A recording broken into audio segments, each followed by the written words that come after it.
The April 14, 2026 work session of the Gwinnett County Board of Education is now called to order. Without further delay, I turn the meeting over to our interim superintendent, Dr. Al Taylor, to bring us the first presentation. Thank you, Chair Dr. Therese, and good afternoon, everyone present. At this time, we will have Ms. Anna Mallard, Chief Financial Officer, begin with the annual capital plan update. Ms. Mallard.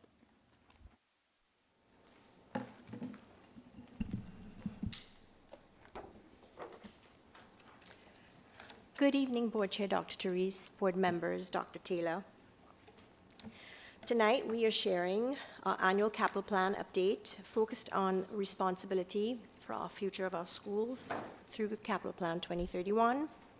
This plan reflects our continued commitment to students, staff, and the broader community, ensuring our facilities, our safety measures, our learning environments, and all that we're doing in our capital, our facilities plan support high quality education today and well into the future. As we move forward, our emphasis remains on long-range planning, fiscal stewardship, transparency, and alignment with our district's educational priorities. The agenda outlines how we are approaching our Capital Plan 2031. We'll begin with funding, reviewing East Bloss collection trends, how we manage our cash flows, and of course, how this will align to the current upcoming FY27 budget. From there, Interim Chief of Facilities and Operations, Patrick Burke, will discuss planned projects, programs, priorities with these funds, including our facilities renovations, modifications, construction projects, additions, reconfigurations, educational priorities, and of course, our renewals for safety and security improvements. Then, Interim Chief Technology and Innovation Officer Eric Spoda will walk us through the technology and learning environments that are directly benefiting our students and teachers. And then equally as important, our strong oversight and transparent board and public accountability. And of course, this helps us maintain the trust and support of our community. And I'll begin with the East Bloss funds and how we are going to manage our cash flows. Our primary focus in terms of moving forward is pay-as-you-go financing instead of issuing bonds.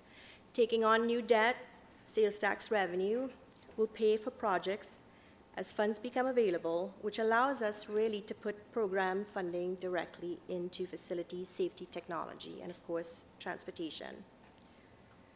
Forecasting and timing, particularly during an economic uncertain time that we might be approaching, we want to really avoid long-term debt. In FY27, for instance, collections from our new East Bloss program, if you recall, will start coming in late in 2027. And so there is probably a likelihood that we'll need some bridge funding. And of course, that will be needed to support the continuity of projects. Smaller phase projects, for instance, might move forward as revenue collections are coming in, but larger projects, we may have to consider moving them over multiple years. So this is why bridge funding is going to be critical in that period.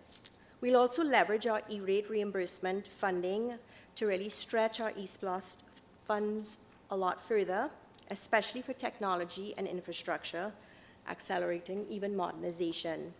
But reducing the overall costs, we really can use the pay-as-you-go modeling to at least do other things as well. We will anticipate some capital outlay funds as well, and this really offsets project costs within the current SPLOST, but not all costs, things like facility costs.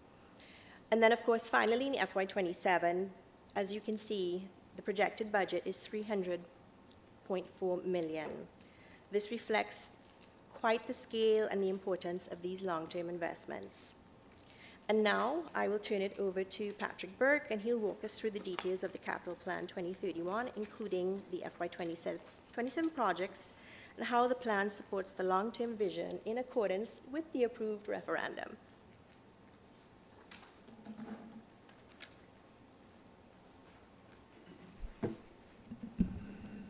Thank you, Chief Mallard, Board Chairperson Dr. Therese, board members Dr. Taylor.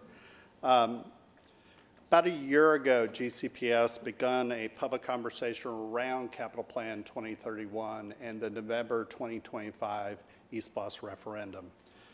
It's been a long way. We've come a long way on this journey in a very short period of time. Just some highlights. Expectations were clear from the very beginning of this program that accountability and transparency were going to be critical. Capital planning team was expected to provide more information about projects and programs than we had in the past, so that voters could make an informed decision when they went to the ballot box in November of 2025. This really began all the way back a year ago, almost exactly, during our area board meetings. The board will remember we shared information about our current capital plan and potential future capital plan. We developed a first-of-its-kind database to feed an online application that allowed users to query our database about projects that have been completed by school, by cluster, and by project type. In May, we reviewed projected numbers of projects by category and high-level information about planned new construction, specifically a new CTAE high school, 6 additions, and a reconfiguration of Grayson High School to expand capacity at that facility. In June, the board passed a resolution calling for the November 25 East Bluffs referendum. That resolution, of course, included program scope as well for both 4 GCPS projects. And then from the summer of 25 to the fall of 25, we executed a communication plan developed under the leadership of Chief Laramie and our engagement office, culminating ultimately into a 69.5% East Bluffs approval rate.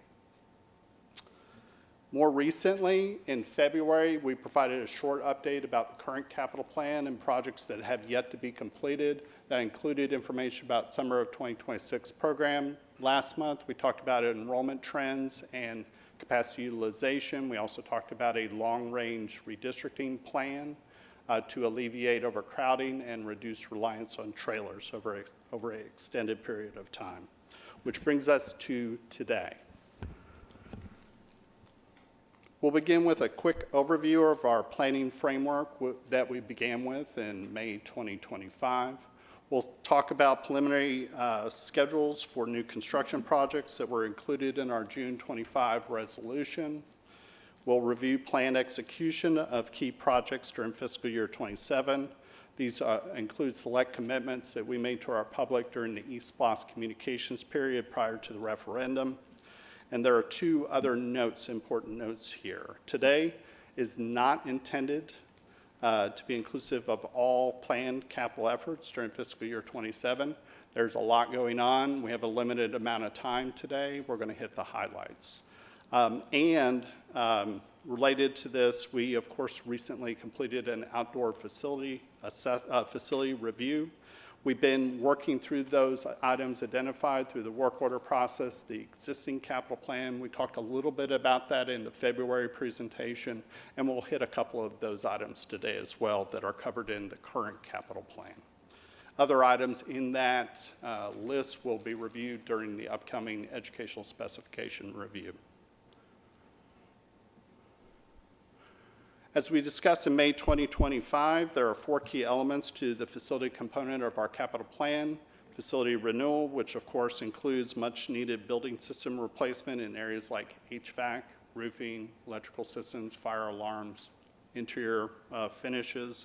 These are investments that create safe, comfortable, and dry facilities that are foundational to teaching and learning. Second category is investments in educational priorities. This includes efforts like our CTAE program, ongoing efforts in special education, space for play, PE, fine arts and athletics. The third category includes new classrooms to address overcrowding and growth. As we discussed during our March board presentation, although the county as a whole is declining right now, there are parts of the county that continue to grow that are overcrowded. Capital Plan 2031, as I mentioned, includes 6 additions, a reconfiguration of Grayson Tech to provide classroom capacity, as well as a new CTAE high school. The fourth factor is the roof that sits above these 3 pillars. Resources are always limited.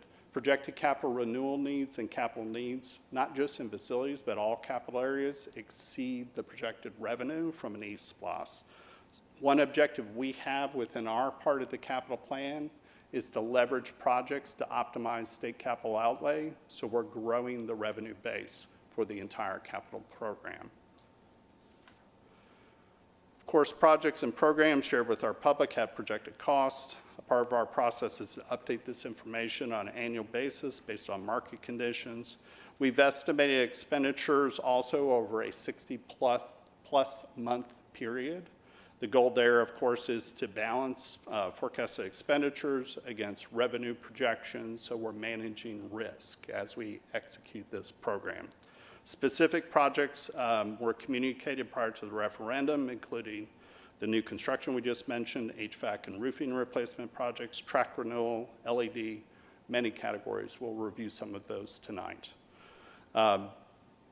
Budgets for programs like carpet replacement, those are dollar amounts set aside each year in the capital cash flows based on past expenditure patterns. School-specific efforts are reviewed annually and prioritized annually. We'll also talk about that this evening. Preliminary 5-year budgets are illustrated here with facility renewal and fleet replacement sort of at the bottom intentionally, because those are our foundational investments that are required to ensure safe, comfortable, and dry learning environments. Enrollment and capacity needs.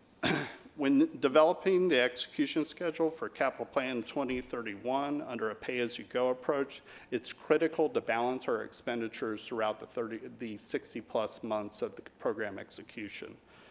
A balanced approach really begins with our larger projects. These are the big rocks we have to place within our schedule first, so that the other projects can fit in within the cash requirements.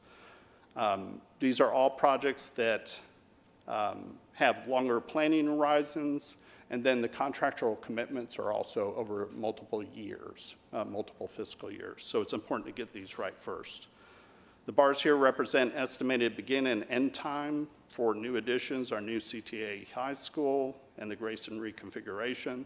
The bars are an oversimplification of the construction schedules, but they're intended to represent the start and end time of every major portion of a construction project, from pre-planning to design, DOE approval, to bid, to construction.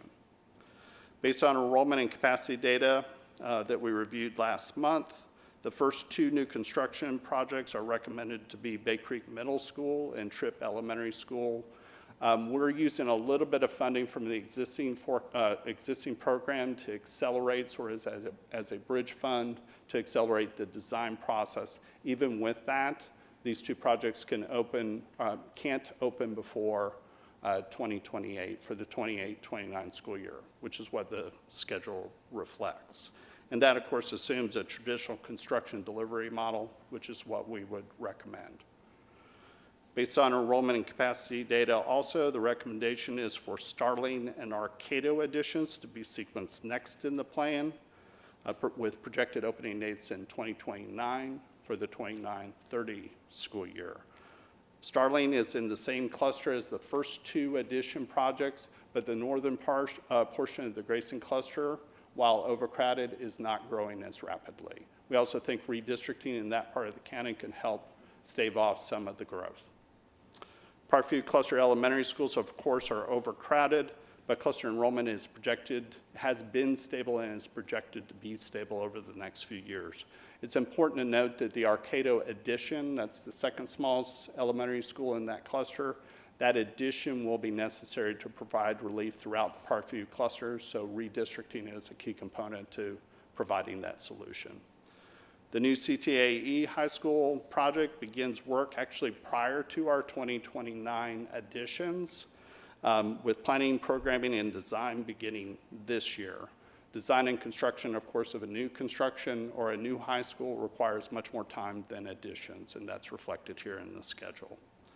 Under the current schedule and cash flow, the school would open for the 2030-31 school year. We would concurrently open a reconfiguration of our Grayson Tech facility to provide more classroom capacity at Grayson High School. The intention, of course, is to do this work during summer months, so we're not impacting teaching and learning at that high school. We've got it represented here for the summer of 2030. It very well could take 2 summers to complete the work. The last 2 additions in the capital plan are proposed to be the Brookwood cluster additions at Head Elementary and Brookwood High School to open in fall of 2031. Why those are at the end of the program? We are experiencing overcrowding in the Brookwood cluster. We've all seen the data. We presented it last month, but the enrollment in that cluster has been declining in recent years and is projected to continue to decline. So we think that will help solve some of our overcrowding there. Under educational priorities, CTAE has been and continues to be budgeted each year in the capital plan in a balanced manner, so we spread those funds throughout the 5-year period. We work very closely with our college and career development leadership to prioritize projects, to reconfigure existing spaces to expand student opportunities related to career pathways, student interest, and the ever-changing needs of our workforce. Why our College and Career Development Department has a list of potential projects. Specific projects are prioritized every year in the fall prior to the summer during which that program is executed. So the summer 27 program will be identified in fall 26, and we'll share that information with the board, our schools, and stakeholders at that time. Cafeteria renovations. We've recently completed a cafeteria renovation at Berkmar High School. For summer of 2027, the team is recommending making improvements at the Brookwood, Meadow Creek, Shiloh prototype. The original buildings of those 3 schools are actually the same prototype, so it made sense to do them together. Other educational priorities, as outlined in our East SPLOST 25 materials, Capital Plan 2031 makes investments in physical education and athletics. The program continues to replace outdated, out-of-warranty stadium lighting systems. Most recently, we've replaced South Gwinnett, Shiloh, and Meadow Creek. We're also currently replacing the Meadow Creek lights at the track. The next 4 priorities based on age and ongoing maintenance issues are the 4 schools listed here: Brookwood High School, Duluth, Norcross, and Parkview. Tennis court resurfacing and track resurfacing is prioritized based upon inspections by our grounds experts and the age of the surfaces. We try to do the tennis courts every 5 years. These are the first 4 based upon condition: Brookwood, Central, Gwinnett, Discovery, Norcross. Track resurfacing is also planned in this program. We've recently announced we're doing resurfacing at Mill Creek and Shiloh.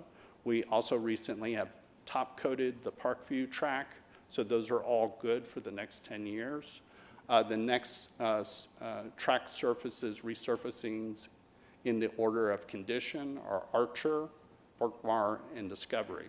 There are 3 athletic facilities identified here. Additional athletic improvements scheduled for the first year of CP 2031. One's a softball press box at Norcross High School. That need was identified as part of our recent facility review of outdoor facilities. That's something that was a blind spot for us, so that's being implemented in the first year.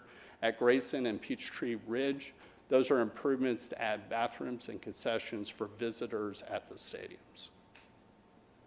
Playgrounds are also continuing as part of this capital plan. The last capital plan really didn't have sufficient funding to keep pace with existing renewals, so this capital plan is going to pick that pace up a little bit on replacement of existing structures. We have also expanded the playground program under CP 2031 to add inclusive structures at each elementary school location. We've dedicated 2 of those structures this month, and pictures are provided for those structures below. Schools on this list were prioritized based upon age and condition of existing facilities, but also the number of play opportunities at these schools. So if a school has not been able to invest in playgrounds through local funds and grants, those schools were prioritized higher in the list. I'm going to hit two slides very quickly that the board has seen before about facility renewal as we get in our conversation about that portion of the plan. First slide really includes data about the age of our school portfolio. We'll remember a year ago it was 23.5 years. It's now up to 25.5 years. That's based on a weighted average by square footage. While the age of the building system, not the age of the building, ultimately is what determines the first renewal, the age of the building does identify when that first renewal happens within that building system. So we look at the age of the system, but if you look at the age of the building, the first renewal is what is determined by the age of the building. So two key points when you look at these data. One, I want to say that GCP has many schools that were built prior to 2000 or building systems that were replaced prior to 2000 that need replacement now. That's a part of our capital plan. You'll also see two graphics on this page. There's a bar chart here that represents total square footage built prior to 1950, and for each 5-year period after 1950, the total square footage built. You'll notice immediately there are two really high bars here. During the decade between 2001 and 2010, we built more square footage than any other decade in this district. Why is that important? Those systems are coming due for renewal under the current 5-year capital plan. They really start to hit renewal in the next capital plan. So it's something we have to pay attention to. We need to continue to execute the work we're doing now to stay ahead of that. Unit of analysis.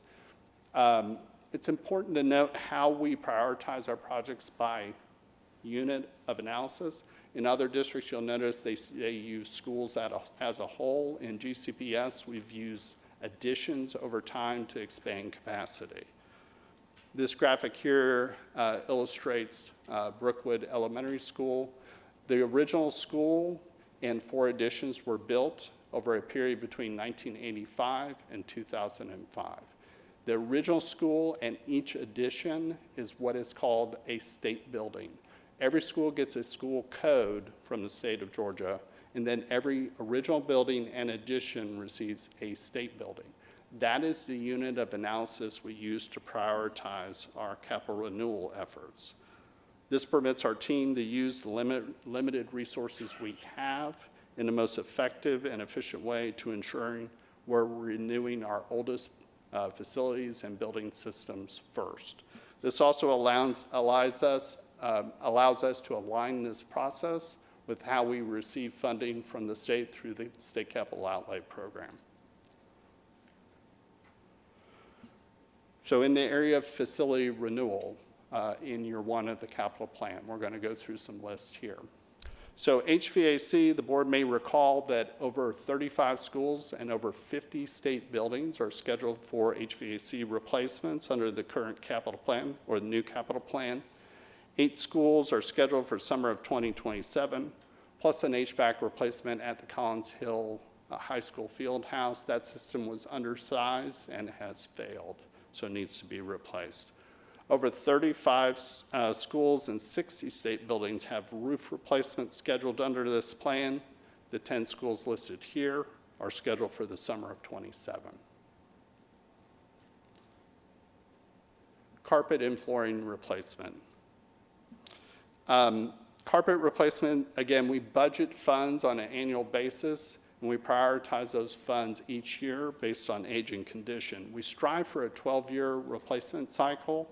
In all honesty, sometimes we're able to get more than 12 years if we have a really great custodial team that manages carpet condition. But on the other side, we often are replacing carpet more often than 12 years. The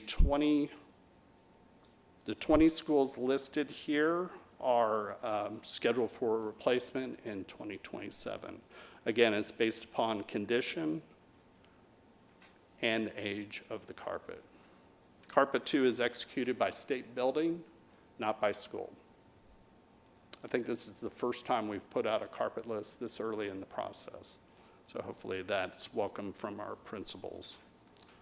Other facility renewal, we have 6 interior classroom renovations. These 6 projects actually were identified in the last capital plan. We've revisited the scope on these to ensure we're getting every penny of state capital outlay. We only get funding every 20 years for interior renovations, so it's critical we get every dollar we can. So we've revisited that scope to expand the scope. This is the first capital plan that we have intentionally budgeted safety items like elevator refurbishments, fire alarm replacements, and electrical service panel replacements. This is the first time. Those are key safety items to ensure the safety of our learning environments. And then our system-wide fund remains in place. That's our safety net, for lack of a better term, for unplanned capital renewal projects when building systems fail ahead of scheduled replacement. Since we're talking about fiscal year 27 expenditures, we do have to mention a year from now, we'll begin design for renovations and renewal projects for the summer of 28. So even those expenditures are happening at the very beginning, at very end of the fiscal year, we do have to budget for those. These are the 7 HVAC and 11 roof replacement projects that are currently scheduled for summer of 28. Completing the designs early like that ensures we're early to bid and we're more competitive in the bid environment. We want to make sure we're getting to the contractors ahead of other districts. Fleet renewal, of course, is another key safety item that we're focused on. We currently have $70 million in eSPLOST revenue budgeted for fleet. That includes both buses and support vehicles. Within the support vehicles, that includes school police vehicles. This slide summarizes data about our bus fleet. Total number of buses are listed here by type, so regular ed and special ed. The average ages are listed. In total, the district average age of our fleet is 12.8 years. It's a little bit deceptive. If you look at this bar chart, it represents the total number of buses in operation by year purchased. And you'll notice we've got sort of a bimodal distribution of those ages of buses. The period between 2010 and 2017, we were not keeping pace with the replacement cycle. You'll notice since 2018, we've been purchasing about 100 buses a year, and that is the necessary pace we need to keep to ensure we're moving toward an average age closer to 10 years. There are over 550 support vehicles. Of those, 160 of those are school resource officer and safety vehicles, so emergency response vehicles. That's the part of the fleet that continues to grow, so we're expanding the fleet to reflect the needs of our expanding police force. So you see the trend line of what the investments have been. That trend line continues. At this time, I'm going to turn our presentation over to our interim Chief Technology and Innovation Officer, Mr. Spoto, to cover our technology component or portion of the capital plan.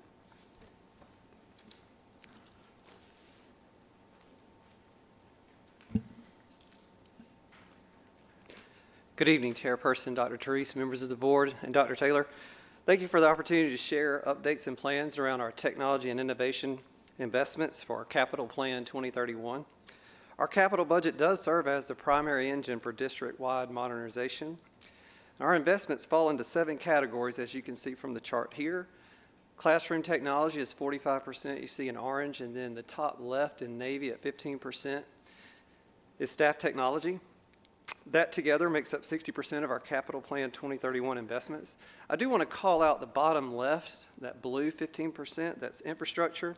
I think it's important to note that the infrastructure piece of the pie would be higher. However, for the first time, Gwinnett County Public Schools Technology and Innovation Division will be utilizing Category 2 E-rate funds. That's $35 million that we're eligible for. So E-rate funds run every 5 years, just like SPLOST. Every 5 years is the cycle for E-rate. And what that means is we're eligible for $35 million.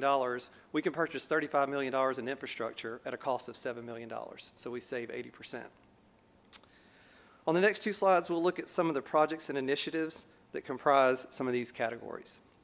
And we'll start with classroom technology, as that's the largest piece of the pie at 45%. There's really three items here: our Chromebooks, our labs, and our school-wide AV.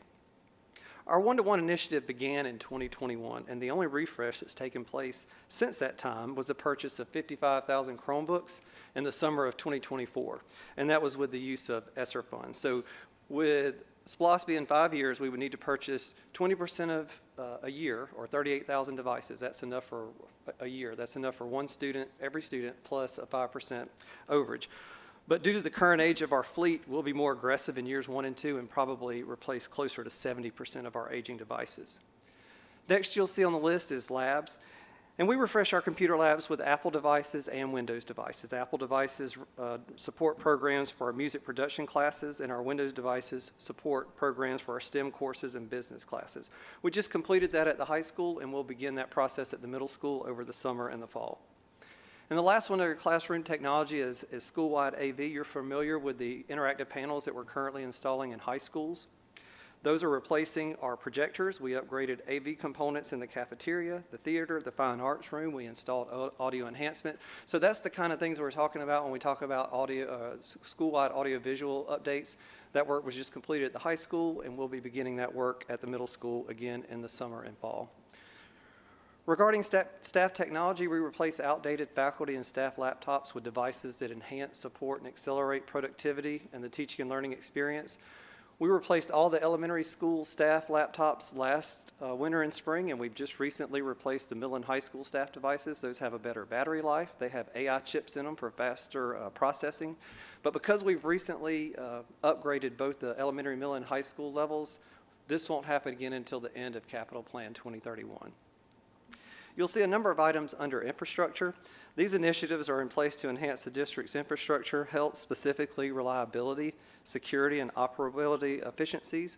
We'll be replacing switches for our wired and wireless infrastructure. We'll also be replacing our 18,000 wireless access points with a solution that's equipped with agentic and predictive AI technology. And what that does is it allows for faster diagnosis and resolution of issues before they impact teaching and learning or business operations. We'll also be replacing the core switches in all of our schools. So a core switch is like the router in your house. The internet from the outside comes inside and it connects to the router, and that's how you get internet in your house. So the core switch at a school is similar to a router in your home. Currently, we have a single core design, which allows for a single point of failure if something happens to that core. We'll be replacing those switches with an innovative dual core design. So it's two chassis or two pieces of hardware to eliminate that single point of failure. And these new core switches are also have AI capabilities. And those, again, the switches that are currently in our schools are 10 years old. I do want to thank the Board of Education for approving this consent agenda item during the March business meeting. This is an example of that Category 2 E-rate funding that I was talking about. This project is $17.5 million, but GCPS will be responsible for $3.6 million of that. We'll continue the work around our hybrid multi-cloud solution that was developed this past school year. Again, this strategy eliminates the single point of failure associated with having all of our applications and solutions in a data center. We'll bolster our infrastructure monitoring through a comprehensive monitoring solution that was also developed this past school year. We're using solutions that utilize AI capabilities, again, to allow us to diagnose and solution issues before they impact teaching and learning and business operations. And we'll also look to replace our data center generators. One of those is 20 years old and the other is 25 years old. Regarding cybersecurity, we'll make investments to support our ongoing efforts to safeguard our student and staff data and the systems that host that data from cybersecurity threats and their potential negative impacts. And we'll enhance our cybersecurity program through targeted initiatives that are organized under 4 strategic goals: attack surface reduction, cloud security, cyber resilience and disaster recovery, and data privacy and security. And together, these goals and initiatives support our comprehensive approach to reducing cyber risk and strengthening our defenses. When we talk about our school libraries, we'll be providing updated modern alternatives for shelving and circulation desks. Many of our school library media center shelving, circulation desk, and furniture have not been upgraded since either the school opened or the last shelving renovation, which is currently on a 25-year renewal cycle. So some of our media centers have outdated, damaged furniture and equipment. Repairs have been overlooked for several years now due to funding, and SPLOST funds provide a solution for innovative upgrades to library infrastructure and library learning spaces to support the teaching of information literacy skills and inspire the love of reading. And last on the list are professional services. Those are strategic resource augmentation via contractors who support the infrastructure solutions and applications that run our systems and support our business functions. As you know, we're a very large organization, and many of the systems and solutions we provide are incredibly robust and highly customized to meet the needs of the organization. We utilize specialized IT professional service contractors to provide the expert level support that is required for our mission critical learning and business applications, systems, and the infrastructure that support those solutions. These resources are imperative to our daily operation, providing the technical agility and specialized skill sets necessary to maintain district-wide stability. I've listed some examples here, one being our ERP solution, PeopleSoft. It's used by our business and finance division to maintain or manage our $3.4 billion budget. It's used by our human resources and talent management division to manage our staff data. And our teachers also use this. They use this to view their pay advice, their W-2s, elect benefits each year, request leave, and more. Our cybersecurity program is supported by professional services. We utilize professional services for installation and configuration of AV systems and solutions for classrooms, for cafeterias and theaters, as well as the hardware that's in our data center and our school data closets. And we utilize professional services to support our physical security environment. So for the installation, configuration, and maintenance of our hardware and software applications that are used for our school safety system. So our 12,000 cameras, our door entry system, our intercoms, our crisis alert system, which is, as you know, Centegix. When we look at the projects for FY27, first on the list is Chromebooks. Again, we'll replace 35 to 40% of our Chromebooks. I think it's important to note here that newer devices will lower the cost of our ADP. That's our Accidental Damage Protection Program. When devices are damaged or in need of repair, a company picks those up from the school. They take them to their facility, they repair them, and they bring them back to the school, usually in about 3 days. Less younger devices or devices that aren't as old drive down the cost of that contract. We'll complete our middle school classroom retrofit. We'll implement the infrastructure initiatives that I mentioned, specifically the core switch replacement, and we'll begin our media center modernization. This concludes my report on technology and innovation investments for our capital plan 2031, and I'll now turn it over back to Interim Chief Burke. Thank you, Mr. Spoto. Just two last slides we want to hit upon as we close our presentation, provide a quick overview regarding our efforts to ensure accountability and transparency during the execution of the plan. Of course, the board oversight processes. There are several board oversight processes associated with the capital plan execution. Last year, we did a short budget update on capital. This is the first of our annual updates, and we'll continue to expand this in the future. Cost estimates, and it's important to do this around budget season because cost estimates and revenues projections are changing, and sometimes in the future we may need to make modifications to the plan and the schedule. Every month, the board agenda includes updates regarding our capital plan. Our monthly financial report includes information on eSPLOST revenue. Projects that meet certain thresholds, of course, have to have board approval. Monthly building and construction report provides ongoing updates regarding new construction renovations. And finally, the board approves on an annual basis the state capital outlay application, which are projects that are eligible for state funding. Board oversight processes and monthly meetings, of course, are available on our website, and we stream these meetings publicly, and they're recorded so that our stakeholders can access them anytime, anywhere. Other mechanisms to ensure accountability, our annual eSPLOST audit that is also published to our website, and as I mentioned earlier in the presentation, our capital plan website, which will permit our users to continue to query efforts within our capital plan by school, by cluster, and by project type. We also maintain a capital plan email box. If our constituents have any questions about our capital plan or our execution, they can email capitalplan@gcpsk12.org. Thank you, board members, for your time this evening, and we stand ready for questions.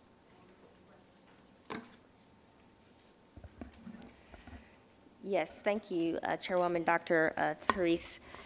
And thank you, Mr. Burke, for the presentation. And the work that has gone into, I think there were 3 parts of this conversation that we've been having. My first question is around more of a highlight. I want to start with the enrollment and capacity. I'll be moving from or starting on slide 7. Just want to take a moment to highlight several of the new school openings, additions, and reconfigurations that are intended to relieve overcrowding, particularly in the Grayson cluster. I know we've done some redistricting in District 1, most recently in the Tequila cluster and Archer cluster back in December through redistricting. But I just want to highlight for community and folks listening, Bay Creek Middle School and Tripp Elementary, new additions for fall 2028, so they will open in fall 2028. Starling Elementary in fall of 2029, and then a new CTAE high school. The Grayson Tech High School reconfiguration, so that will potentially alleviate some overcrowding at the high school. Perfect. I know last month in March, we learned that District 1 enrollment, you kind of touched on this, while inside of Gwinnett County Public Schools in the district, while there is some decline in some pockets of the district, some areas in District 1, enrollment is on an increase. So I wanted to ask a question around the Rowan project. That's coming to Gwinnett. It's projected to sit on the eastern edge of, I was looking at the map recently, it's projected to sit on the edge of Tequila, Georgia, so the eastern. And I know in my board briefing, I learned that Gwinnett County is the fastest growing county in the nation.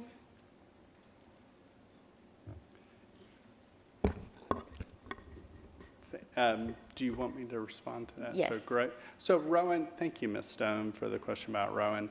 Rowan is as we all probably know, it's a multidisciplinary, the whole idea is sort of a research triangle concept around agricultural business and medical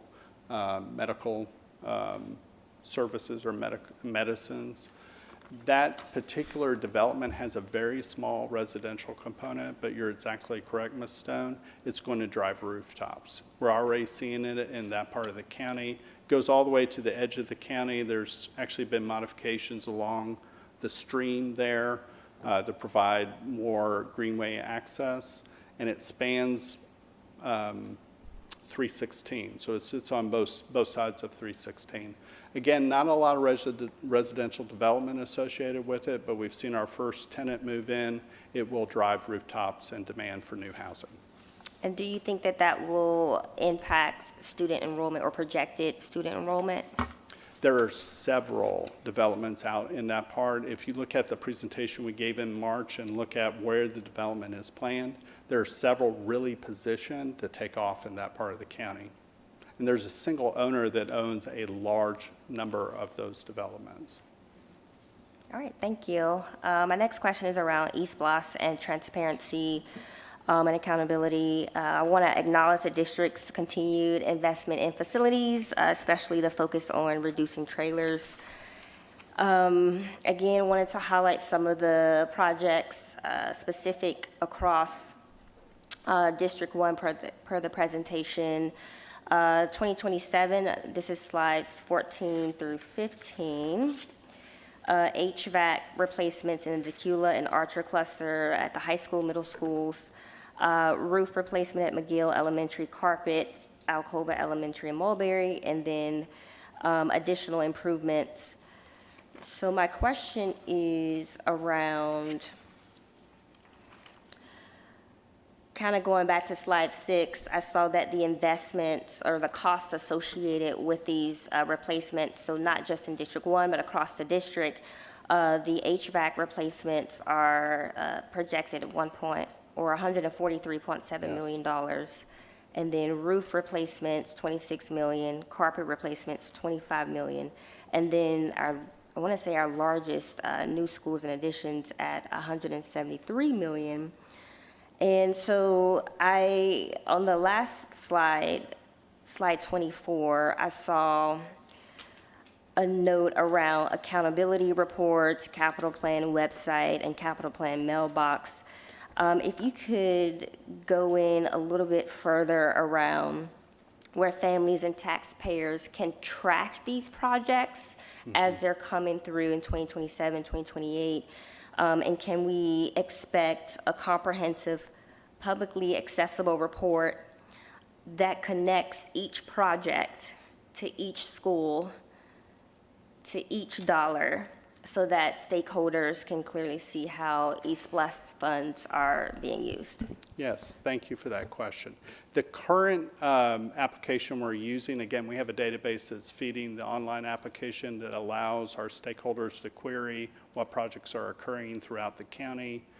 That currently does not include budget. I might ask Chief Mallard. Certainly, we can start making those connections as we award projects and identify the exact costs. These buckets of funding are based upon project estimates. We'll know for sure what the costs are at the time of the award, but it certainly wouldn't be beyond our capability to report on those costs as well. You'll notice that facility renewal is a big portion of the facility plan component of the capital plan. And that's very intentional and reflected in the data we just looked at by the age of facility. There's just a very heavy investment. We've moved from new construction for growth to renewal of existing facilities, and that's where the majority of the funding is. Thank you. Ms. Torn, the only thing I would add to that, Mr. Burke, is that if you recall, we're working on a very large dashboard project, which is going to be involving and probably overlapping with a lot of the capital budgeting and the capital project spend, and the ability to at least link between projects and project information. So I think what's coming will probably answer a lot of your questions.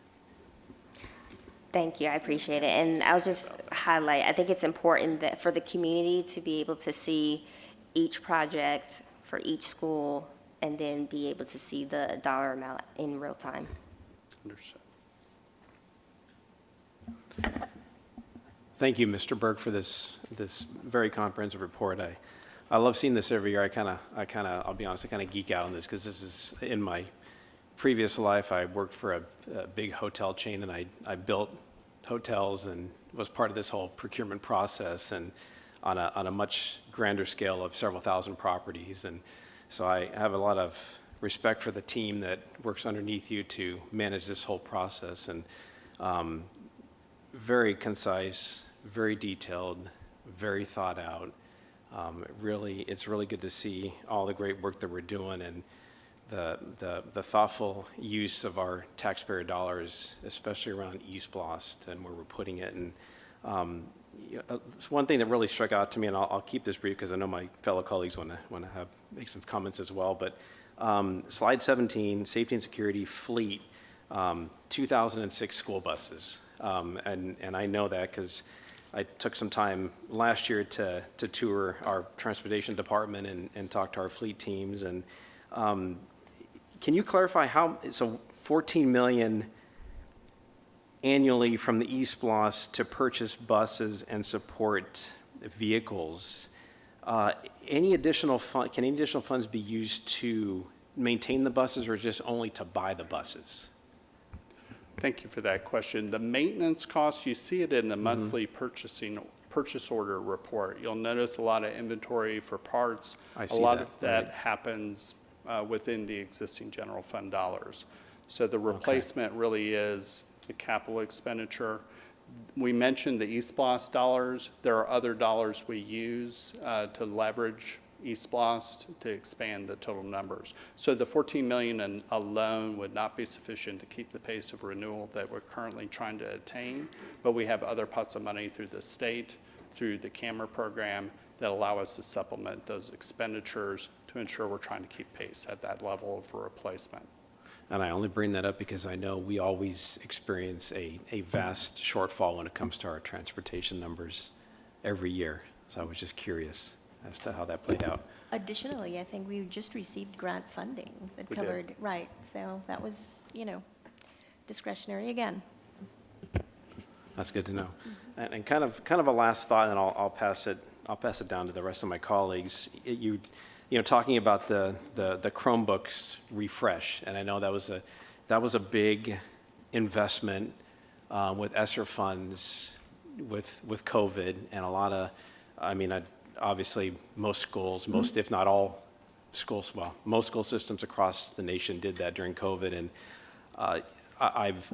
I've personally seen some schools, as those Chromebooks are starting to fail and age out, and this might be an unpopular topic, but they've started to ditch them and gone back to books. And so I don't know if that was even a topic of discussion across the district. I've seen some schools that have done that, and some districts across the nation that have done that. So again, it might be an unpopular topic. I've seen it happen. I've seen it in the news, and I've seen districts across the nation do it. We're obviously very large. It's a big deal. We're making big purchases of Chromebooks, but just a thought. I don't know if we've even had that discussion yet. Y'all are looking at each other. Potential XFAT, that sounds like a potential XFAT, screen time. I think removing Yeah. devices altogether is a little concerning because for some students, that's the only device they have. And so not having a device at home to be able to do research outside of class time would not be fair. Yeah, I think it is twofold. It's excessive screen time, but it also is a research component, and I can clearly see where the classroom and teachers are leveraging it for more than one purpose of being able to grade, to help students, advance their schoolwork, whereas we couldn't do that prior to having devices in the classroom. So again, like I said, probably unpopular opinion, but I've seen schools push away from it and move back to that as well. So thank you for the time. Thank you so much, Mr. Burke, Chief Millard, and Mr. Spoto for the presentation. You went very wide yet deep, but in a way that was easy to keep up and follow. So I appreciate the team's availability even before today to answer some questions. I do want to also acknowledge, although you didn't share slides around it in detail, the outdoor facilities review that was conducted, which entailed quite a bit of work. I believe the team went to each and every school to analyze the facilities outdoors and provided the board a report. I do have a couple of questions about that. I don't think we have slides around it, but I have this document that was shared. In the plan of action category, there is a delineation between items to include in the 26-27 review of ed specs versus items addressed within existing F&O processes. Can you just provide some insight on what is the difference there so I can make sure I'm following what's being done when?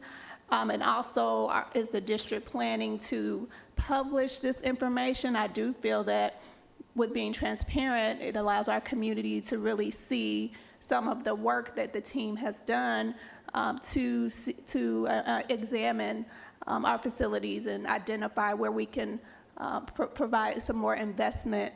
But without publishing it, the community really can't see all the work that went into it, which was a great deal. So if you can answer both those questions, I'd appreciate it.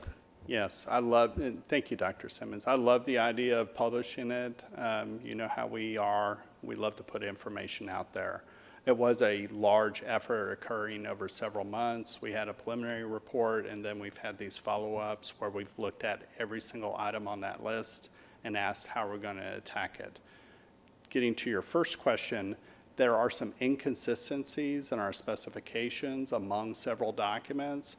As the board knows, as you look at, and actually our policy about long-range facility plans up for discussion beginning this evening, you'll notice that part of that framework includes every 5-year at least review of our educational specifications and board approval of educational specifications.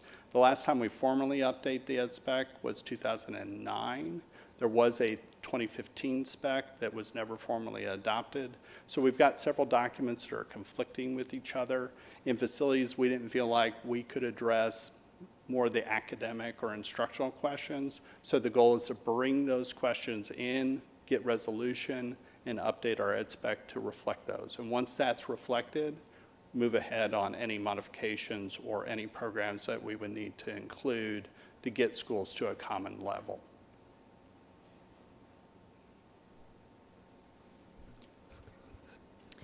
So for example, you all analyzed the asphalt play court. I see that some schools have an action of including it in the 26-27 review of ed specs.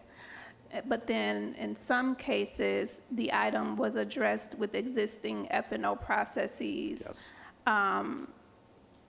So I'm trying to get a sense of how did you all determine which schools were addressed with F&O versus which schools will be included in the ed specs? Because the schools that will be included in the ed specs, I assume, we don't know if those projects will be completed. I'm trying to understand the difference between those two categories. Yeah, one of the real benefits of the program too was just collecting a lot of data about what's out there in schools to get a baseline of what exists.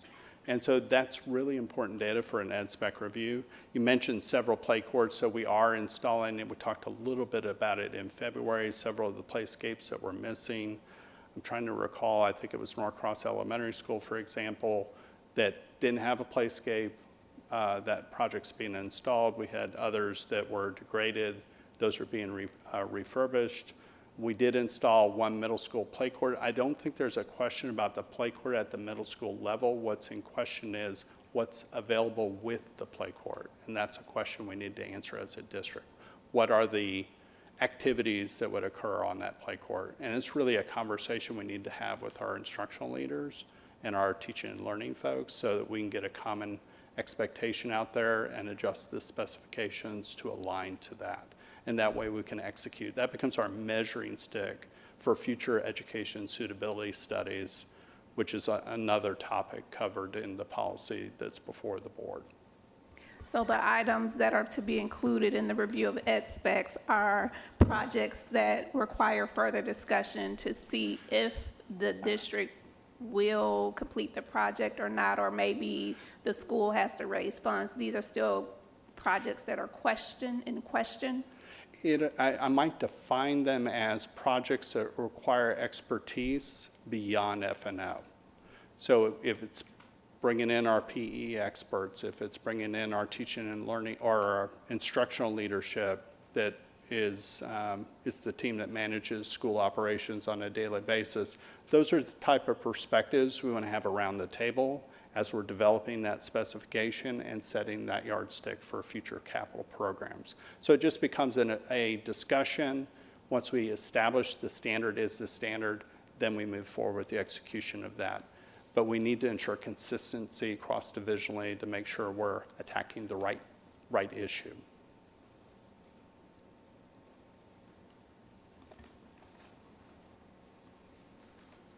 Okay, thank you, that was helpful.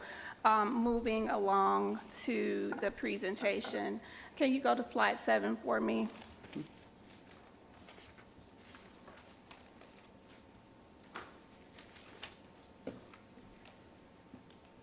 And I guess they have new numbers, so it's actually probably going to be, if this is your 7, 8, 9, 10, probably. 10? Yep. Okay. All right, there we go. In light of you highlighting that Arcado, the Parkview cluster, has overcrowding and the enrollment is holding steady, can you share why the Arcado addition is not happening this year? Sure. Thank you for the question. Again, our goal has to be to equalize expenditures over the 5-year program. So we're looking at, we always start with these big rocks. What are the things that we have to commit to over multiple fiscal years? So every capital planning process on a pay-as-you-go system is going to start with your big projects. We spread them out fairly evenly. If you look at our projected expenditures, they're not even, but they're fairly even throughout this program. So something had to go first, second, third, and we were targeting kind of 2 projects per year to balance those expenditures. Arcado is certainly a needed project. I don't want to say that obviously it's a priority, but it's next in the priority list after Bay Creek and Tripp. Why? Those 2 schools are overcrowded, but they're also rapidly growing. As we've had a conversation in the past about just a few years ago, Grayson Cluster had 0 trailers in operations, and now I think it's 92, and they've requested more for next year. Thank you. So that helps me to be able to respond to the community when they have questions. So Bay Creek and Tripp are rapidly growing, whereas Arcado is overcrowded but holding steady, and it's just a matter of prioritization. I appreciate that. Do we know where the new CTAE High School will be? Yes, that's that piece of property that the board purchased several years ago, central to the county as a whole. It's not far from Central High School, and the goal there was to increase accessibility throughout the whole county. So having a centralized location would provide more opportunities for kids or students to attend. That's also good to know, that we'll have a centralized location that everybody can take advantage of. And then I think my last question, I believe it's going back to actually the outdoor facility. We did not conduct an indoor facility review. No, that is correct. One of the things I wanted to touch on was, I think it's Britt's Elementary School. There's a section here around signage. Some of our schools don't have the standard concrete signage with the burgundy lettering. Is that going to be constructed for schools that don't have it? Because that is seems to be standard across all of our sites across the district. For those few that don't have them, is the district going to go ahead and construct those signs, or are we moving to digital signs? What's happening there? It's an excellent question. Thank you for that question. So 2 ways to attack it. We do have a standard, those concrete cast signs that you're familiar with and that you're referencing. There are 2 versions of that. Actually, there's more than 2 versions of that. One is one without a digital panel, and then schools that want to make the investment in the digital reader board, which is not currently specification, will build the version of the sign that creates that space for the digital panel. So it's working in collaboration with the local school depending on how they want to proceed. But I think that becomes, I'm going to answer a separate question but related, I think that becomes part of a conversation around specifications. So for Britt specifically, is the district going to create the concrete sign for them? Are they expected to raise funds for a digital sign? Can you share what the status is there? I think our goal was to make the Britt, and I don't know where we are on that one, so I do need to follow up, was make them available of what options are available. Make them aware of what options are available at Britt, so we could proceed on a path. It may be worthwhile, though, to wait until the EdSpec conversation occurs, just because that final destination of what the solution is as a district may help that conversation. Okay, because as a board member, I'm not going to be a part of that conversation. I'm trying to just get clear on Britt not being held responsible for paying for something that other schools had paid for by the district? Is that something you can, because most schools have the concrete signage. Right. I'm assuming the district provided it or covered the cost. I want to just advocate to make sure that individual schools are not going to be required to pay for things that are a standard that practice across our school system. Absolutely. That would not be acceptable. So we would pay for that concrete monument. Again, the only question is Britt thinking they want to put a digital panel in? That's a different solution. But either way, we would step in. And then lastly, are there plans to do an internal audit? I know just because Britt is top of mind, I visited there recently, and there were some concerns around or desires to have an additional adult bathroom. For example, there was mention of the fact that in certain parts of the building, the laminator can't be used because it causes an outage. This is a very old building. And so I'm assuming there are some internal structures that could benefit from updates. Can you share what is that process for internal structures to be looked at and perhaps addressed, just so that the community is aware of what the process is that should be followed if there are some concerns around the internal structures of the building as well? Thank you for that question. So the question about power, again, that's an unacceptable condition. If there's a power issue, that's a work order. So just reaching out through the custodian, they'll enter a notification or a work order request, and our building maintenance team will come out and look at it. We have capable electricians on our team that can help troubleshoot those issues to make sure that we don't have a problem. Sometimes it's the wattage of the outlet, so that could be a part of the conversation too. Separate bathroom, that would probably come through a facility alteration request. We would be blind to anything like that. Obviously, when we build a school, we have to follow plumbing code. There has to be a certain number of facilities available at a school location. But if they were trying to expand that, we would be blind to that unless the school made a request through what's called the alteration process. Okay, and just the final thought as I pass it over to Dr. Therese. Britt is an older building. You can see it, you can sense it when you walk through the hallways and when you visit a newer building. I just want to make sure that we're being thoughtful about how to refresh these buildings to make sure they're working on par with other buildings across the district and feel as appealing and are as inviting and welcoming as other buildings, because the school intentionally reduced student to staff ratio, which we love to see smaller class sizes. It then creates a problem of not having enough space.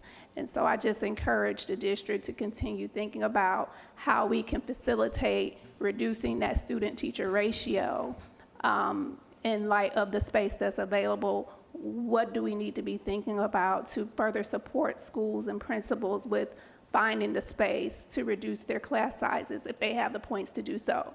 We don't want them to be limited by the space of the building, but that's what I'm seeing is happening across several school sites. Yes, thank you for that. I do think, and there's nothing wrong with the planning framework we just talked about for facility planning, but the conversations we've been having with the policy committee, we're looking at several additional items within that process. And so I do think there's some opportunity as we engage in future capital planning to engage our local schools more and more. One of the things that we are focused on this year, in addition to educational specifications, is this idea of capacity utilization. What does success look like at a school? So we're planning to do studies around that and work with our school improvement and operations team to get a better understanding of what that looks like. What does success look like? That's a part of it. So those are some things that are key components to a longer range facility planning process. Thank you, Board. Thank you for your presentation. I also want to just thank you all for the work you've done with the outside facilities audit. It is quite comprehensive and insightful as well. And we do see some of that reflected in the improvements you've already made. Case in point, I was able to participate in visiting two schools that had a new playground, and that was really exciting. And I really want to thank you all for that work and the continuation of the outdoor spaces. I know on the list you have some schools that you're already going to invest in for the Capital Plan 2031 playground program improvements. Looks like by the end of 2027, we'll have quite a few playground spaces that are inclusive playground spaces for all of our students to enjoy. One of the highlights was seeing the inclusive spaces where all of our children can participate together at the same time and play. And I want to commend you all for that. So I'm going to follow up with what Dr. Simmons ended with, and that's in particular around the internal spaces. When I look at slide number 10, the slide you have up, the year is from 2026 to 2031. None of the schools listed here are in District 5. And I know when I go into the different schools, and when you compare District 5 schools, internal spaces in particular, to other schools, not all of them, some of them, and I recognize all of the nuances, like the age of the building, like the projections around growth. We know that District 5 has been impacted due to various factors, political, social factors that are happening in our community that is impacting our enrollment. The ICE activity and the fear around that has impacted attendance and enrollment. So I recognize that the decline in enrollment is present, and I also recognize the importance of investing still in the spaces so that those students can experience a sense of belonging to when they go to a school that is outside of their district and they see the spaces. They will tell you that there is a difference. Oh, but they don't care about us like they do these other schools. They will say it. You can see it in the locker rooms. You can see it in the schools that have the tennis courts versus not, the swimming pools versus not. You can see it in some of the water fountains. You can see it in the hallways. You can see it in the restrooms. You can see it in the carpets and the ceilings, and you can see it in the trailers. And so I did not support buying land to build a new school. Not that the idea of that is great. However, the importance of investing in the spaces where all of our children can feel belonging, where their zip code isn't impacted by how we invest and how we prioritize. This is where I have a serious issue around the belonging space, and that also is reflective in spaces, the teaching and learning spaces. Case in point, Meadow Creek High School has trailers. It's taking up a parking lot. There's space available. Why isn't Meadow Creek on this plan to be able to remove those trailers and invest in an addition or reconfiguration?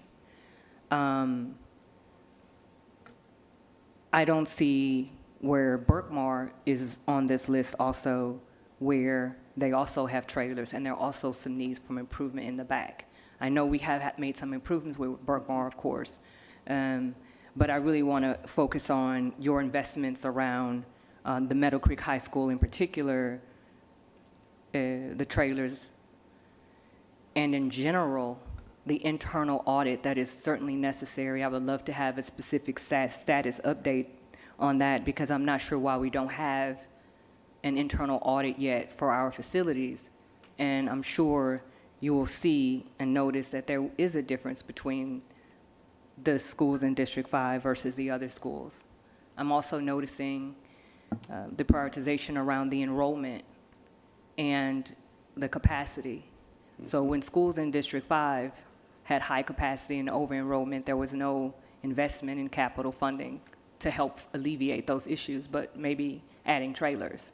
And so this is something to name because it's really important for us to be conscious of how we have historically invested in improvements of our school, and that there is a sense of justice that's needed to be able to go back and say, well, this is now time for us to invest in these schools and build these schools in a way that students don't have to compare and feel like, oh, they don't care about us over here because look at our locker rooms. I've seen it.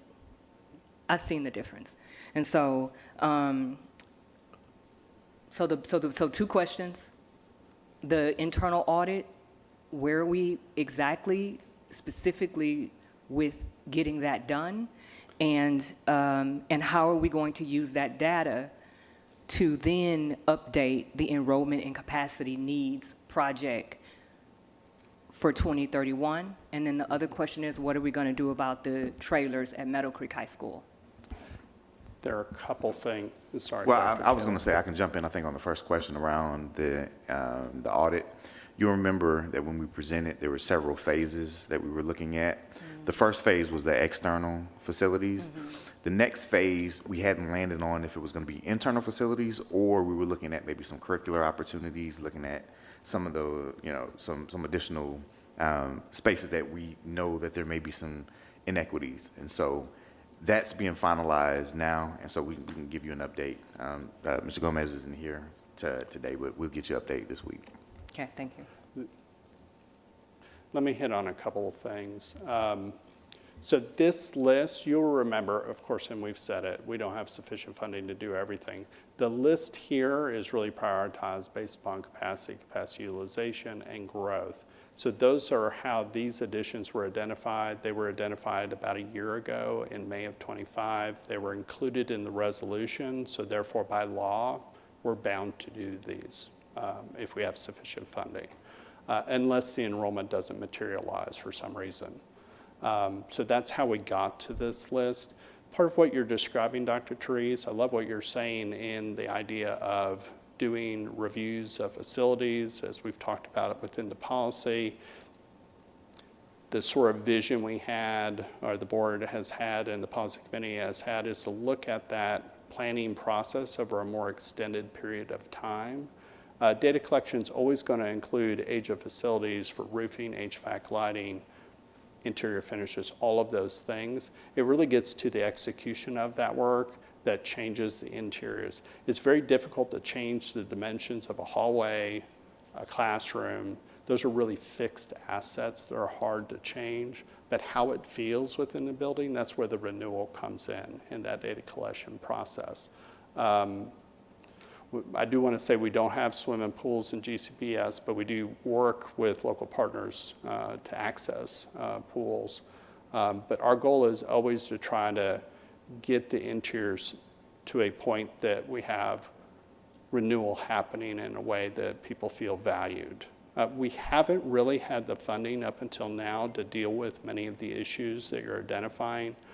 Casework within elementary school classrooms is a typical example, but our goal is looking at how we're doing interior renovations moving forward to be more inclusive of all facility components. We have lighting set aside, we have interior renovations set aside, we have carpet set aside. What we're looking at within the facilities team is exploring a program the state has to try to bring those things together, increase the state capital outlay eligibility, and try to get a better solution. It does appear within those projects, but it's very individual by building system currently. It ties back to, we've talked about before, how we execute the work, because we often are hiring a subcontractor to do work versus a general contractor to do work. But that's incumbent on us to sort of put those pieces together to create that vision of how those pieces can come together at a particular school location. Again, the audit piece Dr. Taylor's already spoken to. We've talked about within the policy discussions, first step in that process for looking at educational environments really is getting the specification right. We have a common yardstick. There are firms that specialize in assessing interior buildings against an ed specification, so there are folks who have that expertise in the field. The trailers at Yes, thank you for that. I think we need, again, it gets back to this study of capacity. One of the things that I think is a great opportunity for us is looking at special entity schools. We've spent some time at Oakland Meadow with the ITC folks, which is driving some of that trailer need over there at Meadow Creek High School, as well as GOC. So I think as part of that big picture look of utilization, it's really important to look at the special entity schools as a part of that conversation to come up with a long-range strategy around those programs and look at what those needs are. We get so focused on state capacity, enrollment, and then we have an opportunity to focus in on other things as well.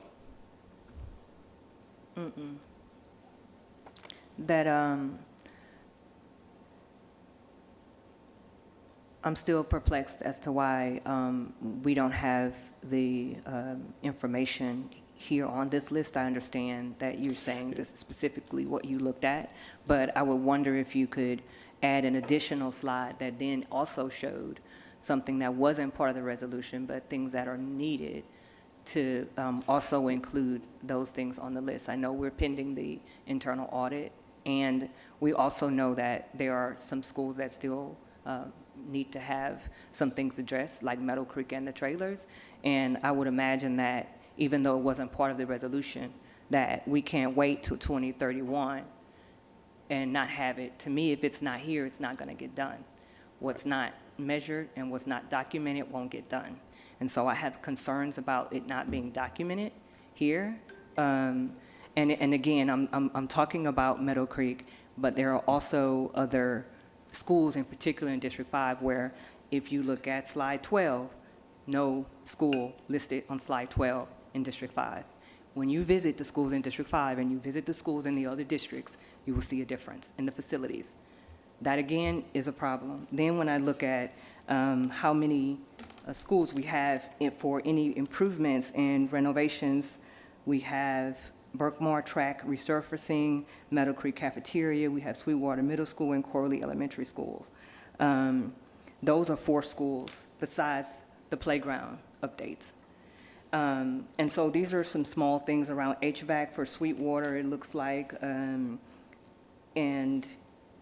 I appreciate the cafeteria renovation at Meadow Creek High School and the track resurfacing for Berkmar.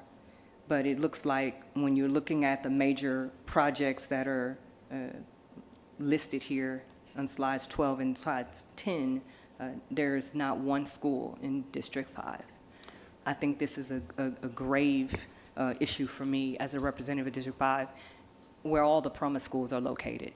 Every school, well, not all of them, but the majority of the schools in District 5 are the at-promise schools, and they are they're the least invested. So there's a correlation to me around the sense of belonging and environment and the need to be able to feel like you're loved in this space because you see the investments and the quality of the education and teaching and learning environment, to also the investments in our academic resources and academic achievement.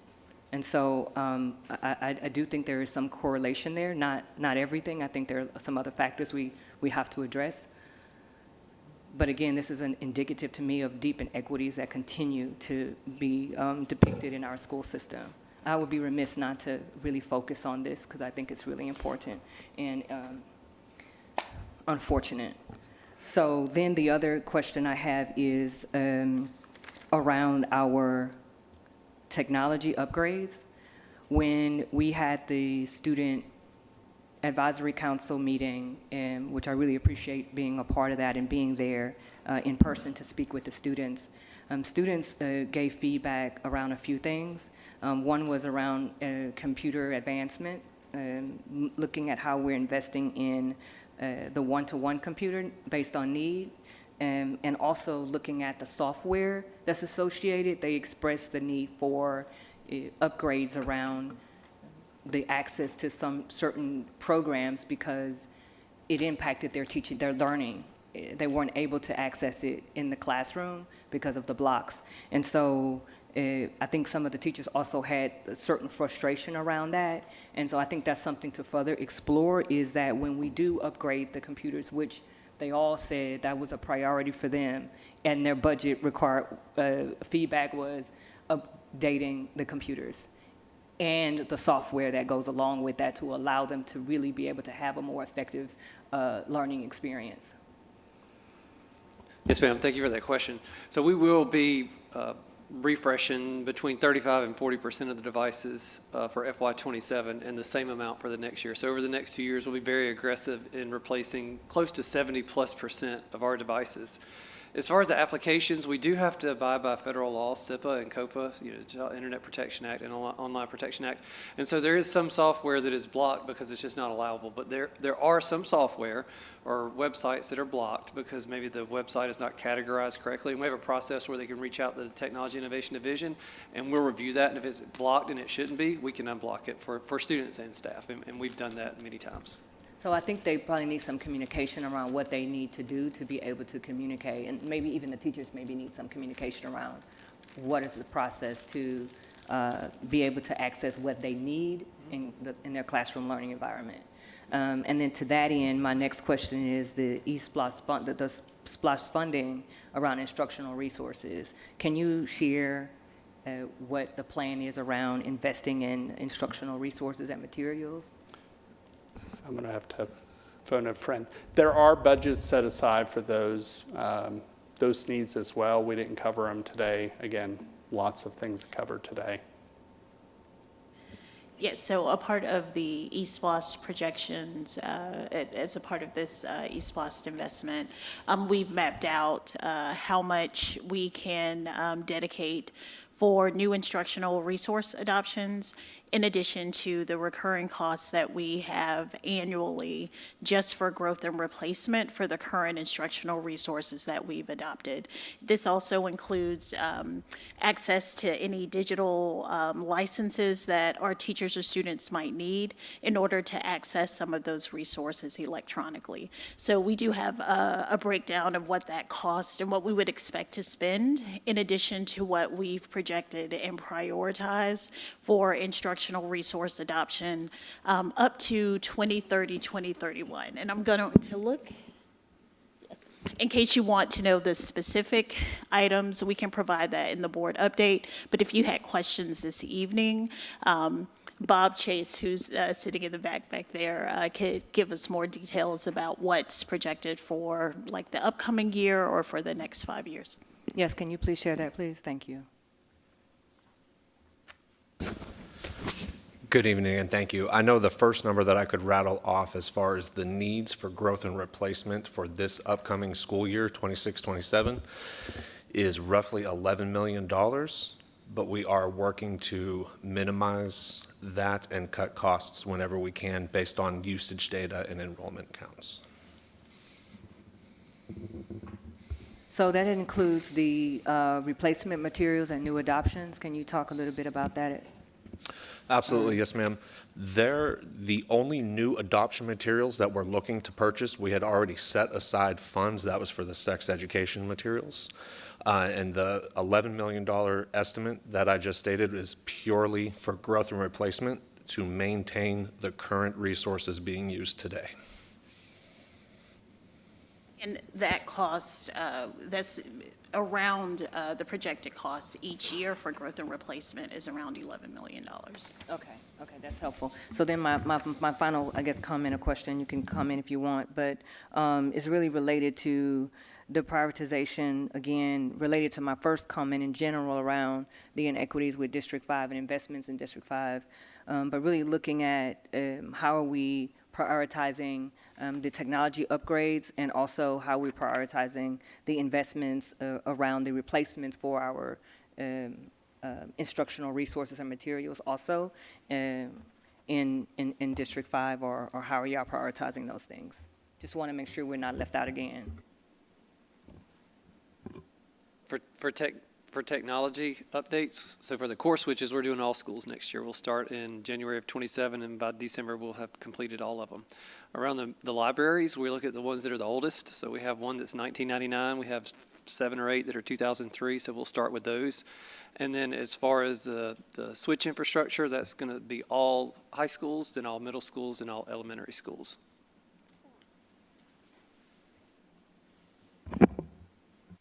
And in regards to instructional resources, our instructional resource adoptions aren't designated necessarily by board districts or schools. It really is associated with the programs that are offered in those buildings.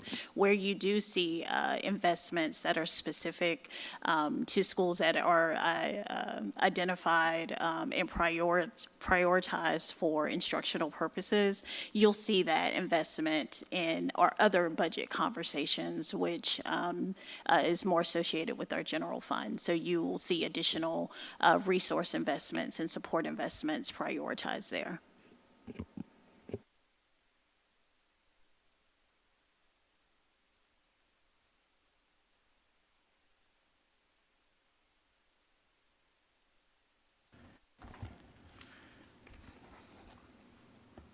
All right, thank you to Mr. Burke, and Ms. Mallard, and Mr. Spoto. We now have Dr. Goldie, Legislative and Policy Administrator, provide a legislative and policy update.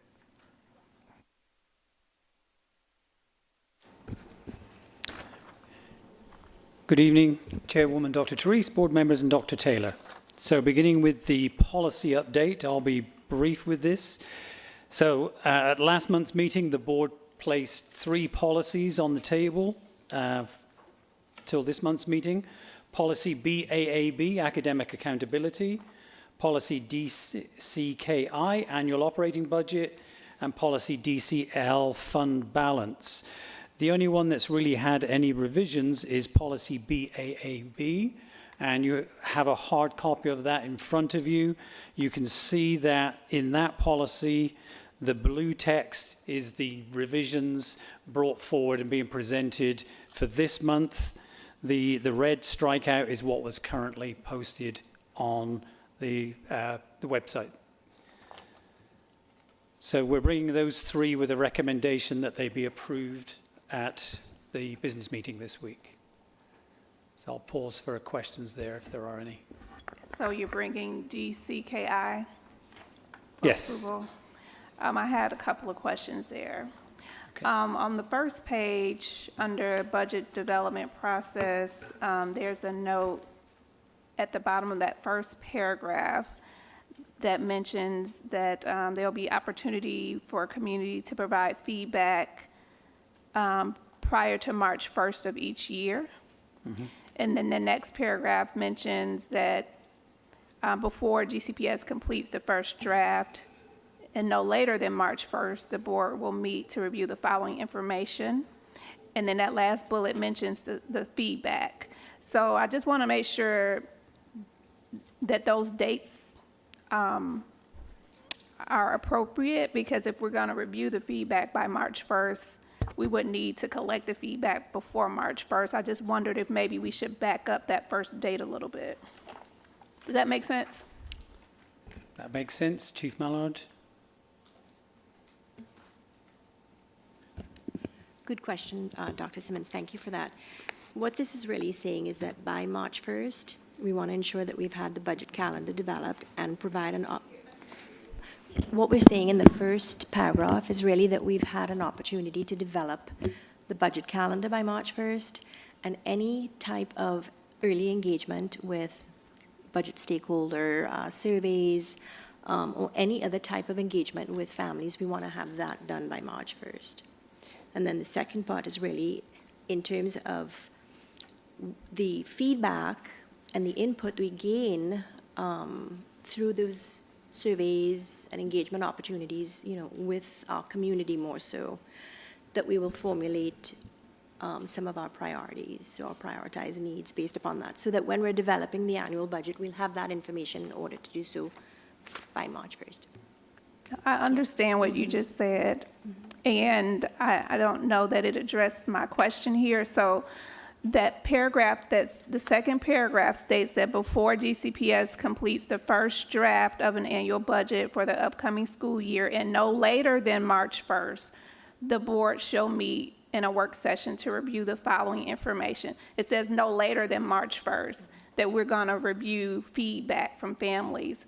But in the paragraph above, it's saying that you will collect feedback prior to March 1st. So the fact that those are the same date, I just wondered if we should push back the first date to make sure that you collect the feedback before we're to discuss it. You could leave the dates and the district is just mindful, but I just wondered if we should push back that first date to make sure you're collecting the feedback from the community in time for us to actually discuss it by March 1st, as this policy is stating. I think one opportunity here could possibly be to end the sentence here with, for the community to provide feedback via interactive virtual engagement, period. And then that allows the time to still be able to meet that March 1st date, and it allows the flexibility there. So it's just removing that, I think, will help alleviate some of the confusion. So just remove the first date, okay. And my second question is on page 2. It's just, I was going to recommend for consideration on page 2, that last bullet where it talks about disaggregated budgets and what's to be included. We do have that the average teacher salaries would be included. I would like to consider also including the average teacher years of experience, if that's something we can include there as a data point provided along with the other data points here. Noted. Thank you, Dr. Simmons. Okay, thank you. And to that, considering my comments earlier, again, it's not for you all to take it personal. I'm really advocating for the community. I want to say that, Patrick, Mr. Burke, I totally appreciate your team and all the work that you all have done. It's been tremendous. And as you know, I see what I see, and I'm advocating for our community. And so please don't take it personal. I want to make sure you're aware that I'm grateful for the work that you all have done. And I also need to advocate for equity and what the needs of District 5 and all of our districts, all of our schools need. So to that end, I would add around disaggregated budgets is also looking at our districts. I think that will also help to highlight some of the things that might be of concern that I just expressed, or clusters or something like that, districts or clusters, as part of the disaggregated data. Okay. I have some feedback on policy JCDAF, more of a comment and a question. This is the use of electronic devices by students. I'm going to direct the section or the two sentences that I... Oh, that's not ready yet, sorry. Would you? Yeah, we're actually, I mean, not to cut you off, we're going to actually, I talked to Dr. Stray, we're actually going to pull that off for vote on Thursday and revisit it in May. Okay. Yeah. Thank you for that input, because it's just not ready. Oh, why is it not ready? Well, we put it on the work session for kind of board to have discussion about. So the plan was to bring back what we submitted in January. You remember the high school component? Mm-hmm. We want to do a little bit more, and you know, Dr. Stray has some ideas around it as well. So working with her to just make sure that we have it ready, and then we're going to bring it back in May. So we wanted to make sure that there was board consensus on that component. We wanted to try to create maybe a phased-in approach for the high school. The high school it hasn't been signed into law yet. We are anticipating that to happen. Doesn't take effect until the following year. So following that same calendar, we have to have a policy in place by January of this upcoming school year. However, we thought because high school is likely going to be the largest lift, maybe a phased-in approach where we're limiting to instructional time, not the full-day ban, which is what the law would call for, would allow us kind of an easier step into helping the students adjust to what that experience might look like that following year. So that was kind of the rationale and the thought behind it. Thank you for providing that context. I'm glad that we're having these conversations, especially with Dr. Estrella. The concern I have is in Section 3, General Provisions, subsection C, students are discouraged from using personal electronic devices while on the school bus. Misuse may lead to disciplinary measures in accordance with Board Policy JCD. Student Conduct Behavior Code. Why are school buses a part of this policy? And how are we implementing it? And I asked this question because I was looking at the bill, House Bill 340, which pretty much is cell phone ban for K through 8, and then the House bill that's currently on the governor's desk for signature that would, I think it's 1009, that would expand that to grades 9 through 12. And the only language I could find that closely would apply to school bus is daily transportation. But again, I'm just curious why school buses? And could we align it with the actual state law? Like, are we doing something that the state does not require? And consider removing school bus to daily transportation to align with state law.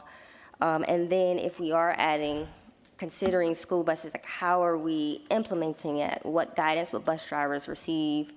What enforcement mechanisms? What happens if a student does not comply? And with any policy, I think it's important that it's implemented with fidelity and consistently. And how are we managing devices on school buses? Yeah, Ms. Stone, I support everything that you're saying, and I agree. And we will have time now that we've are strategically engaging Dr. Estrella, Dr. Taylor, and the board will have opportunity to explore this further. So I would encourage our board, because we only have like 10 minutes left for our meeting. I have quite a bit about concerns about this policy in particular. I'm not going to use the time. I think we can open up a whole can of worms here because I have a lot to say about this one. But I do think that it is, we will have some opportunities. So I encourage our board members to provide your feedback because of our time limitation right now. And we have a few more months to kind of work through this process. So I would ask you all to please share your specific questions and feedback so that we can make the edits to the policy and we can discuss further in our next work session as well. And certainly, as you engage with Dr. Estrella, provide that information to her and have that conversation with her as well. I encourage all of our board members to do that. Okay. So the only other policy, new business for this week's business meeting is long-term facilities planning. This was a product of the policy committee. I believe Mr. Burke had a lot of input with this. So the recommendation was that this be laid on the table for 30 days. So moving from policy to a very, very brief legislative update. The legislative session is over, but the legislative process isn't over. So we're at the stage now where the governor has a team that's reviewing all the bills that have achieved passage through both chambers.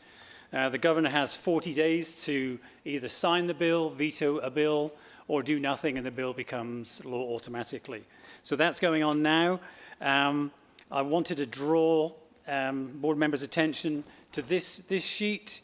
This was the high impact sheet that we've been kind of reporting on all through the session. These were the high impact bills with regards to revenue. All the ones that have a blue cross did not pass. Towards the end there, we've got House Bill 1193. The original impact there, the funding was going to be around $30 million. That has been upped to $71 million, I believe, $70 million, and that's to fund literacy coaches. So our shortfall there, if not disappearing completely, that should be significantly reduced. Also, the employer contributions for classified staff, that increase has been reduced to less than 50%, so there will be not such a big impact there. One thing to be very aware of, and I did in your packet indicate the primary elections that are coming up in May, but Senate Bill 33, which was the final property tax bill, that was passed after midnight on sine die. The Senate actually voted down House Bill 1116. They failed that property tax bill. 35 minutes later, they stripped a hemp farming bill and replaced a lot of the language from Senate Bill 382 in there. Essentially, the bill is the provisions of House Bill 581 from a couple of years ago, but without the opt-out. So our team is looking at that. There is one question of constitutionality, because any bills that generate or produce revenue under the Georgia Constitution has to originate in the House. Now, this is a Senate bill, so there is speculation whether the governor will veto that or not. There is also speculation about whether the governor will reconvene a special session to address there's an election issue with QR codes. We don't have time to get into that now, but if the governor reconvenes the General Assembly to look at that election QR code issue, he may well, depending on what he does with Senate Bill 33, may address that as well. I just wanted you to be aware that Senate Bill 33 was there. It's the property tax bill for this session, but there is speculation about whether it's constitutional or not. Okay? So I'll stop there, Dr. Taylor. I have a couple of questions. Yes. So the SHBP employer contributions, I may have missed your mention there. So did you say that there's an increase in employer contributions? Yes. There was going to be a significant increase, but there is still an increase, but the increase is less than 50% than was originally projected. So, And then for HB 1193, the Georgia Early Literacy Act, I, for one, am excited to see this act Yes. being passed. As we know, there is a dire need for additional resources and support in teaching students to read across the state and country. When does this bill go into effect? so that's along with all the other bills. The governor does have the ability to do line item vetoes in the FY27 budget.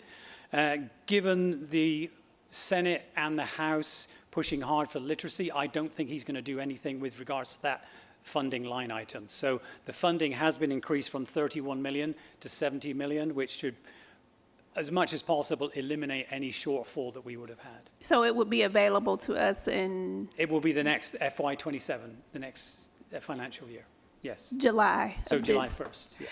So, I know we don't have time, but I'm going to ask this question and somebody can follow up with me later. Yes. Considering we've had a tough time getting literacy coaches for, is it 12 schools? What is the plan? Because we're going to need how many literacy coaches, and what is the plan to be sure that we can fill these positions in Gwinnett?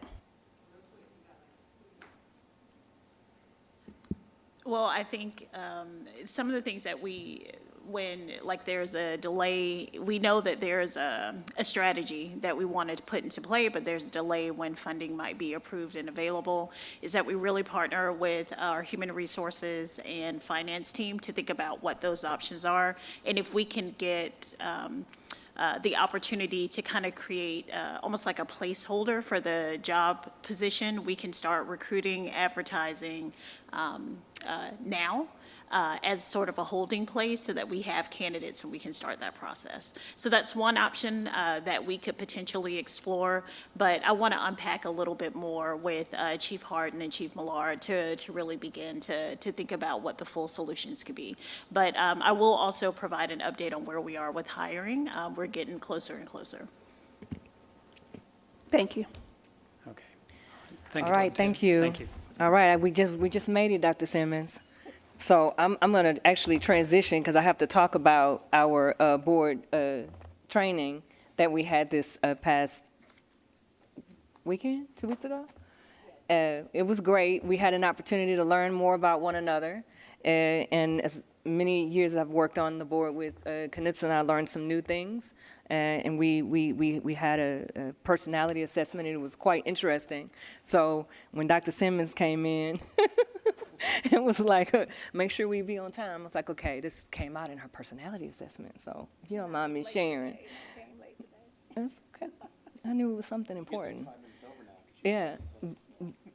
You see, so we're all laughing and joking. Y'all, it is so important. I'm so glad we did it. I appreciate the board's support for really allowing us to do it and have the time to be able to do the assessments and have the one-on-one interviews to be able to talk through what that looks like. And we're continuously navigating the differences in our personalities and also understanding how we can work better together. But we had a great time, and I just want to thank you all for continuously accepting one another, respecting one another, and even though we may disagree sometimes, we're learning better how to work better together, and we're really committed to continuously doing that as a governance team. So I want to say thank you to that, for you all for that. And we also talked about our transition plan. So we would need each board member to make a recommendation for two, or not even really appoint two people to participate on the transition committee to support the work of the transition team. So just want to remind you all to provide two names for people to participate on that committee that represents your district. It was May 7th, I think, or May 1st. No, May 1st. I think that's it. Anything else? Dr. Taylor? I was ready to go too. So I can do this in 30 seconds. If you have questions about any of the consent agenda items or anything on the business meeting, you just shoot me an email, and then we'll get the response to you tomorrow. We have a day in between, so you have a chance to look through the business meeting. Additionally, for May, we were anticipating doing a Murphy Middle School update during the work session. However, was going to also propose that we don't have to do a presentation. I know we're running short on time sometime during the presentations. If you wanted an opportunity just to have that 2-hour block that's a little bit more kind of organic and allows you a little space, we can hold that Murphy Middle School update and see how that might work for you during this time. Or we're ready to proceed with it. So, Can we do it during our debriefs? Is that possible? yeah, we can do that. Are y'all okay with that? All right. Well, that's what I'm saying. We don't have to have anything for it. If you have agenda topics or things that you definitely want to have a chance to kind of work through, we can try to see with that 2-hour block without a scripted presentation, how that might work for you. And then maybe build that in regularly, maybe not every month, but we can maybe develop a cadence where there's not a prescripted work session presentation. Because people going on vacation, it's their last month of school. But no, we're here. We Yeah, work. yeah, I know. Yeah. We work all year. If All not, right, we could talk about it. I think let's talk about it. Let's think about it. Let's talk about it. And then the last thing is, Ms. Stone, I know with the policy committee, you as chair, question around the recommendations for the appointments. Some people kind of filtered out. So do you want to share anything? Yeah, just briefly. So policy committee, we're coming up on the 1 year, and so we're going to be asking board members to be thinking about second term community members or nominating new committee members, I should say, as we enter our second year on the committee. And I'd like to take a point of personal privilege, I know we're over time, but just to commend the work of the policy committee and just really appreciate the support of the board, the district. We could not have done this without you. And several of the policies that are up for a vote this week came out of the policy committee. Chief Nebo, I appreciate the safety updates. Mr. Burt, you provided facilities updates. So we've always had district staff provide, the subject matter experts provide insight on every single policy, Chief Millard. So thank y'all so much. And just one more reminder, I'm sorry. We'll start on Thursday at 5 with the second budget work session in the boardroom. All right, Thursday at 5. Okay, thank you all. Have a good night. Thank you to our staff. Joking. Thank you all for your time, energy, effort. Thank you, Dr. Taylor. Thank you, staff. Thank you all. Thank you, board.